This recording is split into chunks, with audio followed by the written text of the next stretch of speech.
Knock, knock. It's me, God.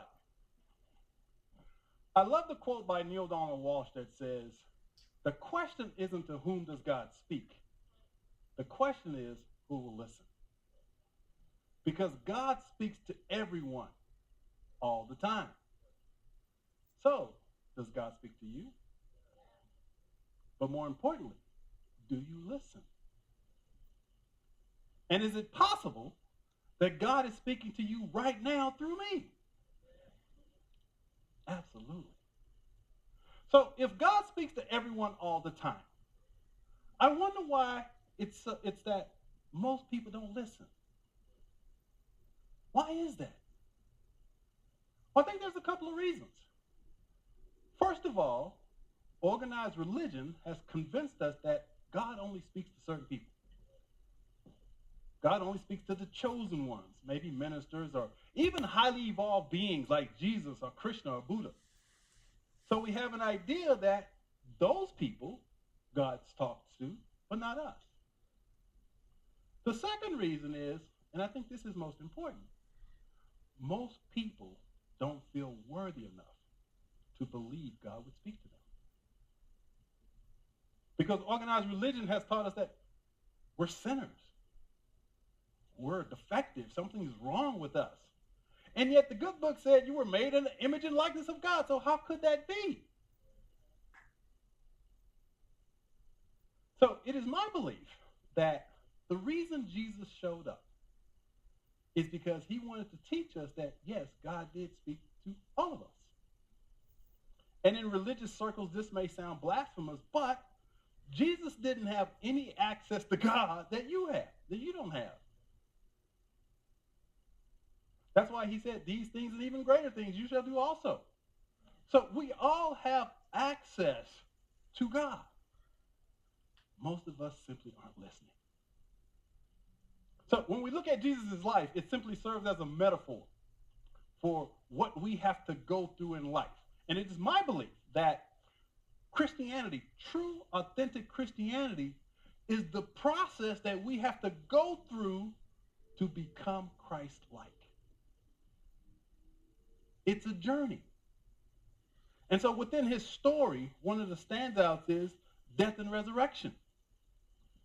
So it is my belief that there's a part of us that has to die, so another part of us can be resurrected. That part that has to die is the ego. And the part that will be resurrected is our Christ self, our divine self, our higher self. And if you were in the workshop yesterday, I used the term your big S self. You have to be careful how you say that. But your big S self is your divinity. So Jesus laid the groundwork. He set the example for what we have to do in order to become Christ-like. So I love the idea that this story teaches me how to overcome obstacles. So and I'm hesitant saying this, but when God called me to speak and to write, I rejected it. Terrified me because I had so many challenges with God. But here's what I know. I was brought up Baptist, and I was taught this is how you receive and acknowledge God. Never worked for me. So what I want to share is I want to share some insights that has helped me connect to God, okay? I want to share some things that hopefully will open your heart and mind to the idea that, yes, you can speak to God all the time, and he actually answers back. So the first thing you have to do, I believe, if you want to hear your sacred knocks connect to God, the first thing you have to do is ask yourself, how do I see God? Again, when I was brought up, I was taught that there was this old white dude up in heaven taking notes of my life, waiting for me to screw up so he could banish me to an eternal damnation. This God was angry He was judgmental. He was jealous. And in some cases, he was pretty maniacal. Right? So that's the God that I was taught. Now, I really didn't believe it, but that's what I was taught. And so I want to give you Michael Taylor's perception of how I see God. Okay? Now, I happen to love science. And some people believe that science and spirituality can't coexist. I believe they're two sides of the same coin. You can't have one without the other. Okay? So, again, I love science, and one of the things that bothered me when I was a Baptist was it just didn't make sense. For example, the whole story of the rapture. I remember, even as a kid, asking a minister, I said, wait, now you're telling me that God's going to come down and he's going to pick up certain people, take them to heaven, leave some people down here. And so I'm thinking, wait, is he like from Star Trek or something? He's going to beam them up, or how's he going to get them up to heaven?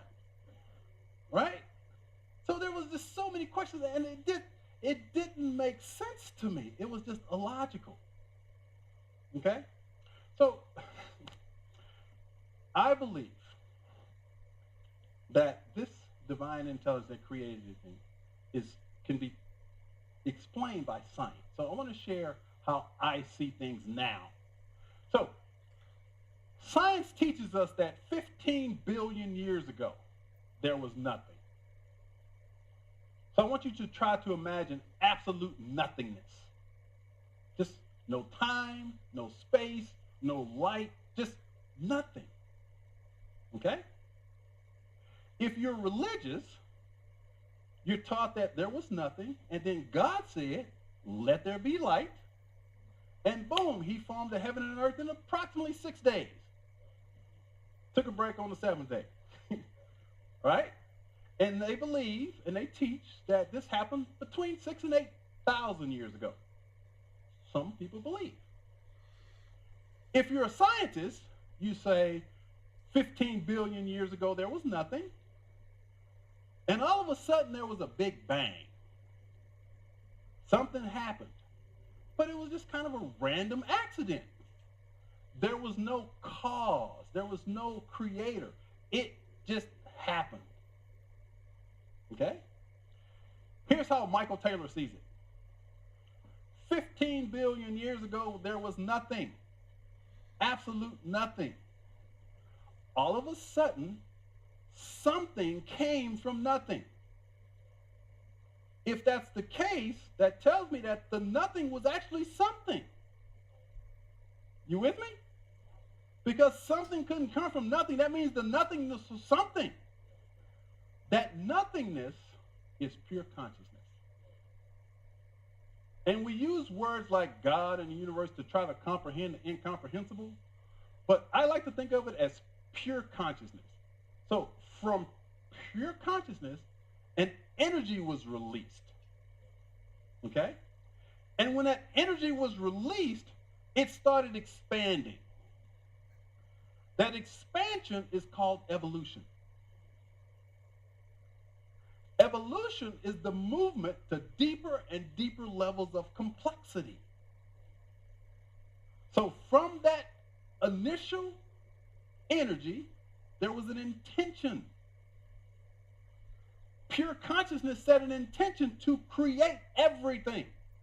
So it released an energy that started expanding and evolving. But here's the kicker.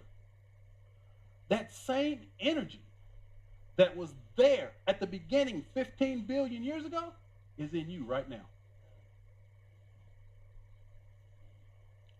That spark of energy is your divinity.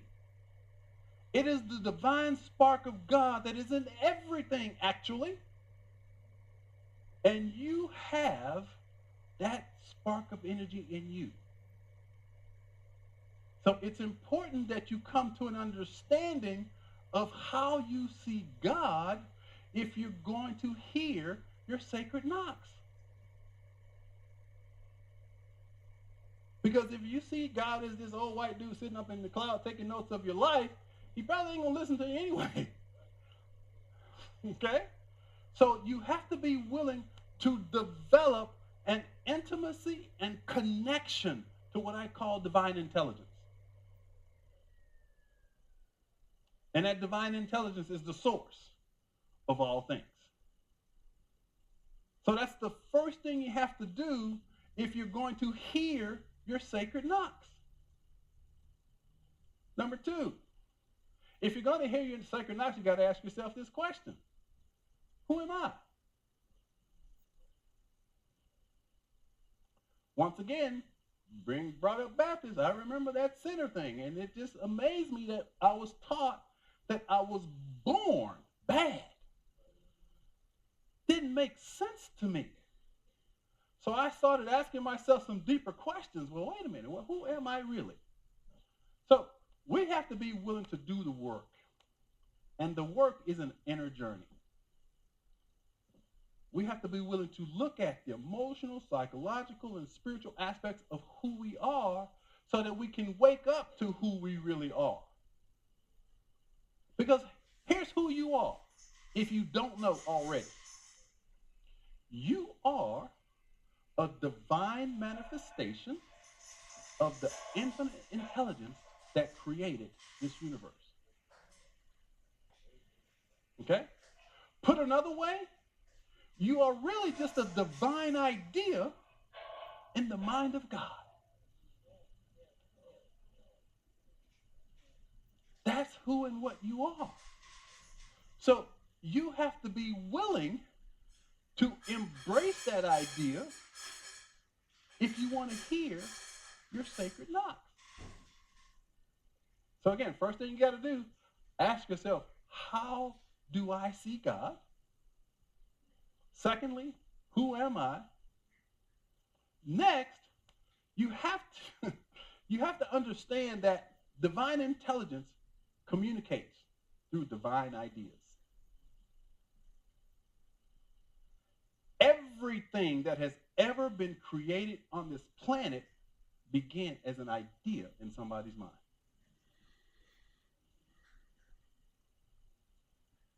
As a matter of fact, in this divine mind, it said, I need an idea called Michael Taylor. And here's what I need Michael Taylor to do. Now, you guys are pretty spiritual and metaphysical, so this won't go way over your head, but here's what I believe. I believe at the beginning, me and God were sitting up in heaven and we were going, let's look at the world. Oh, there's a problem. Okay. And I said, God, you know what? I want to go back as a brother. I want to go back as a brother. And here's what I want to do. I want to learn a bunch of stuff that maybe brothers don't know. And I want to share it with the brothers. Because for the last 20, 25 years, when I was doing all these workshops and seminars, I'd be the only brother in the room.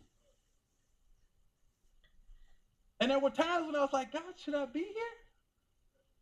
And God said, yes, we agreed on that from the beginning. So I showed up with an intention as a black guy with only an 11th grade education, born in the inner city projects of Corpus Christi, Texas, to a single mom with 6 kids who were the poster children for poverty back in the 60s. And God said, okay, this is how it works. You're going to go there. You're going to go through some stuff. But it's your job to remember who you are. And the sacred knock started knocking. One of the biggest knocks was my divorce. My divorce was like a cosmic 2x4 upside the head. God said, you know what? You and I agreed that you were going to go down there and help the brothers out, and look at what you're doing. You're not doing what you said you were going to do when you got there. So I got that cosmic slap on the head because I was in corporate America. God said, no, that's not where you're supposed to be. And now here I am some 30 years later speaking my truth, empowering brothers around the globe.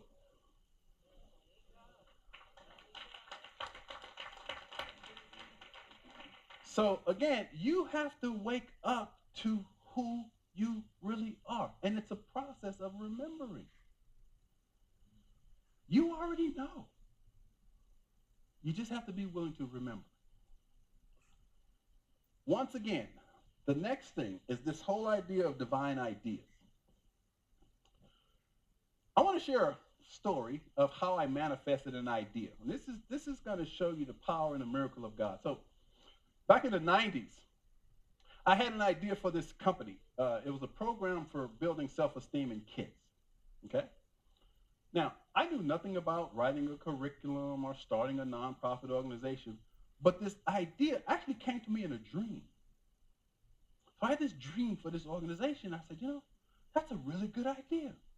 And so at the time, I was living in this rundown, dilapidated, roach-infested one-room apartment. I had a bicycle for transportation. I had to ride my bike approximately 10 miles each way to go to work for minimum wage at a video store. Okay? But I had this idea that I couldn't shake. I couldn't let it go. This idea said, yes, this could work. So I'm working in this video store. This guy comes in one day and he asks to make some recommendations for some movies for his kids to watch. I make the recommendation. He takes them home. Kids love the movie. He come back. He said, man, those are great. Can you give me some more? He starts coming in almost every week. Okay? And one day he comes in and he told me that he just found out he had been diagnosed with cancer. And I looked at him and I said, man, I hope you don't take this the wrong way. But I believe, now I was into New Thought at the time. I said, I believe every adversity actually brings us a gift and a lesson if we're willing to look deeply enough. And I do believe, honestly, that everything happens for a reason. And when I said that, he lit up like a Christmas tree. He said, absolutely. He says, I agree 100%. He says, since I've been diagnosed with cancer, first of all, I didn't realize what a jerk I had been. He says, but my relationship with my kids, my relationship with my wife, he says, the truth is, I am happier now than I've ever been in my life. And I went, there you go. And so he leaves. Probably a week or so later, he comes in the store, rents some more movies, and he leaves. As he leaves, my coworker says, Michael, do you know who that is? I said, yeah, that's Mike. He goes, no, do you really know who that is? I go, Mike, he's a good customer. He goes, no, that guy's filthy rich. I said, okay, let me think about this for a minute. So the next time Mike comes in, I say, Mike, I understand you're a businessman, and I have this idea for this organization. I was wondering if you'd be willing to take a look at it and maybe support it in some way. He says, Michael, whatever you're doing, I want to be a part of it. He gives me his business card. He says, call my secretary, make an appointment. I make the appointment, and when I get to his office, it's like something you see on a movie set. His office had him with pictures of presidents and celebrities, and I mean, he had big old animals that he had shot, on the walls, just and it was huge. I mean, his office screamed wealth. Okay? Screamed wealth. And it just so happens he owned an oil company. He was actually a billionaire. Okay? So I sit down and I start sharing my idea. He goes, man, that's a really good idea. Hold on a second. He picks up the phone. Hey, Walter, Mike, I got this guy that I need you to talk to. He's got a really good idea. I think you'll like it. I think you should help him out. Okay? Hangs up the phone. He gives me Walter's information. I call Walter, set an appointment. I get to Walter's office, and we sit down and we're talking, and I'm sharing my idea. And I don't remember how I got on the subject, but I mentioned that I believed that my idea came from my higher power. And it just so happens that he was in AA, Alcoholics Anonymous, And if you know anything about Alcoholics Anonymous, they promote the idea of a higher power. And when I shared my idea and told him that, he says, you know what? I believe your higher power did give you this idea. I think this is a wonderful idea. Fast forward about 6 months. I come back to his office. Walter gives me a check for $50,000.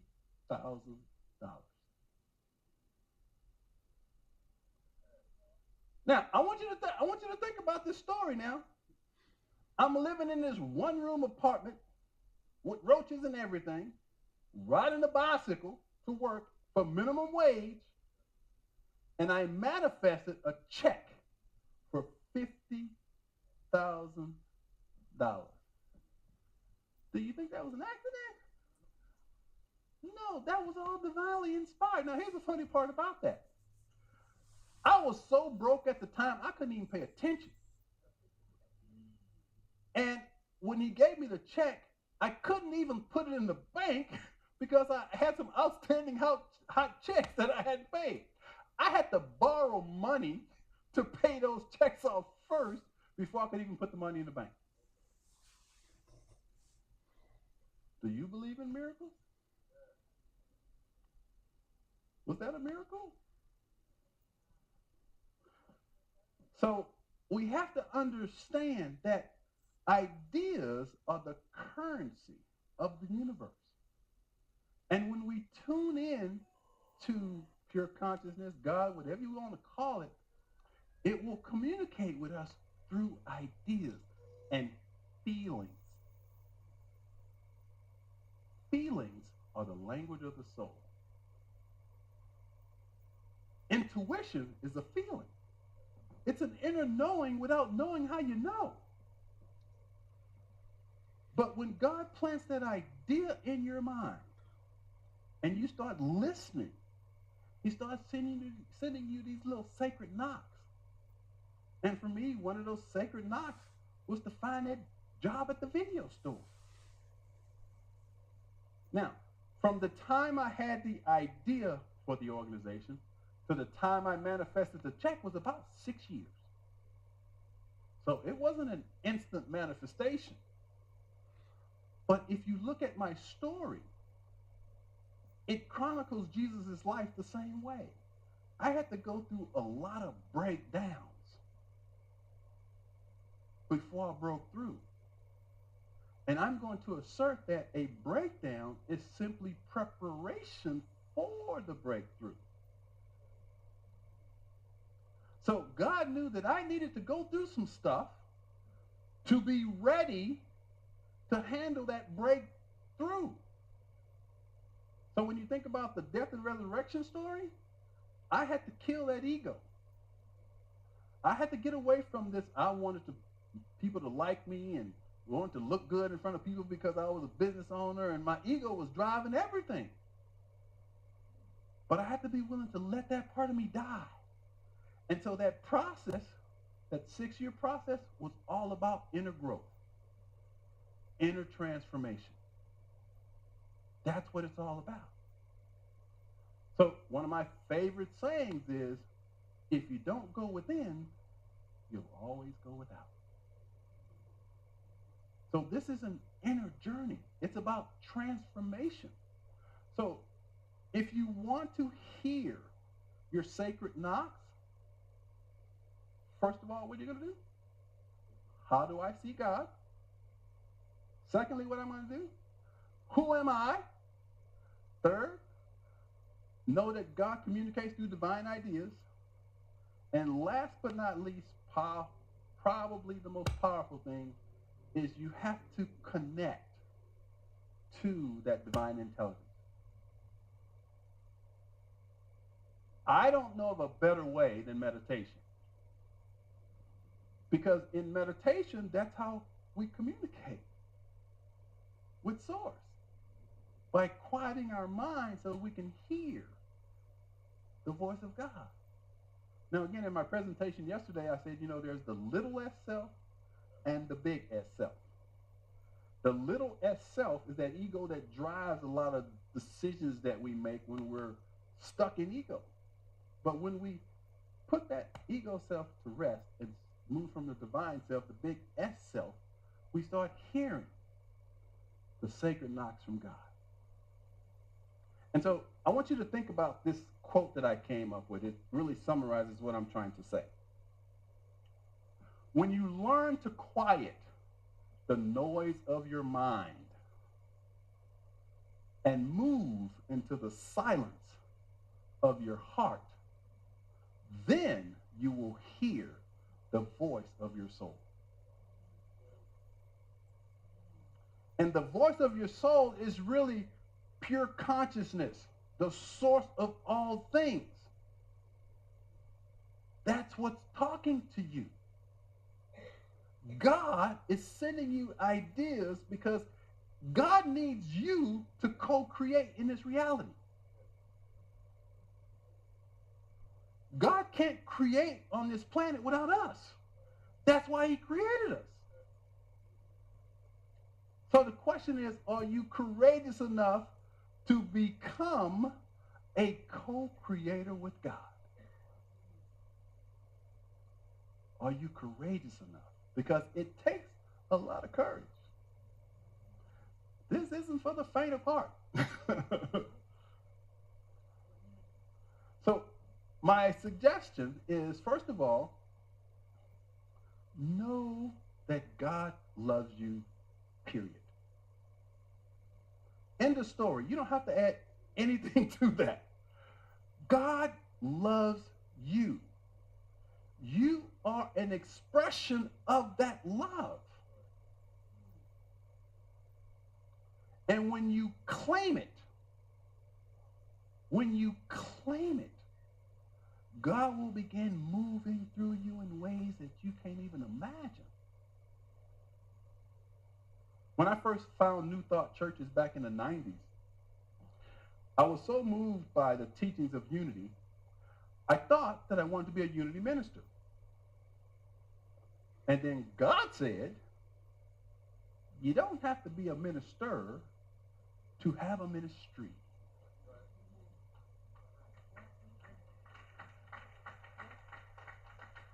And so for me, my ministry is speaking and writing and sharing what's true for me. That's my ministry.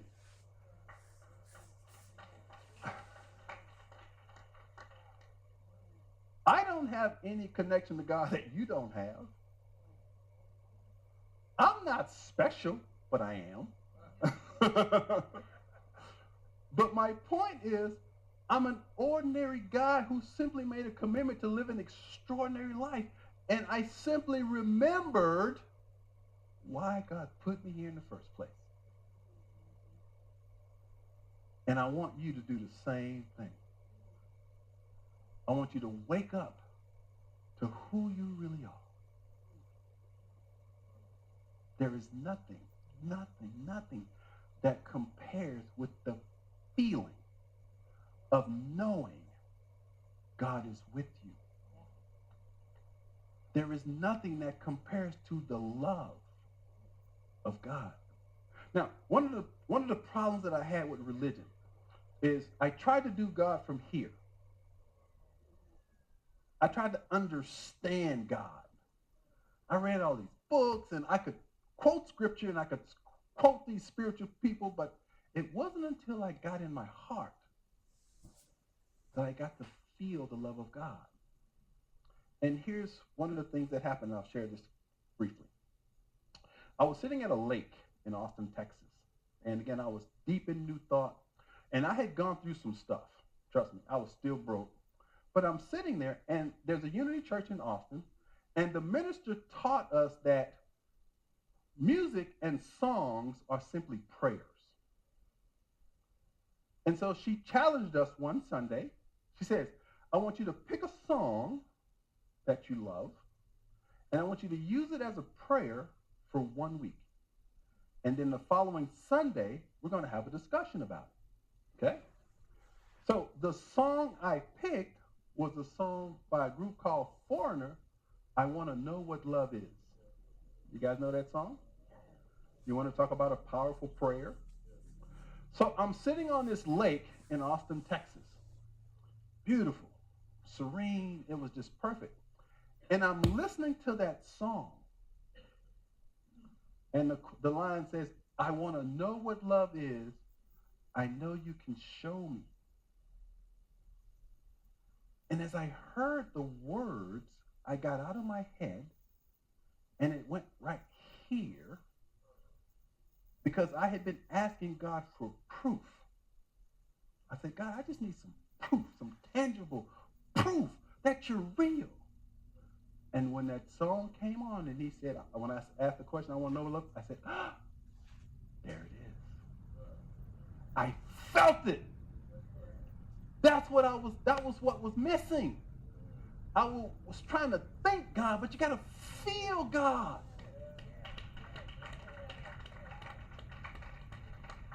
And I had an experience where I sat there for about 3 hours crying, thanking God because he had answered my prayer. Answered my prayer. So I want to close with a quote that popped up the other day, and it really summarizes kind of what we've been talking about. And it says, a spiritual awakening isn't a moment. It's a process.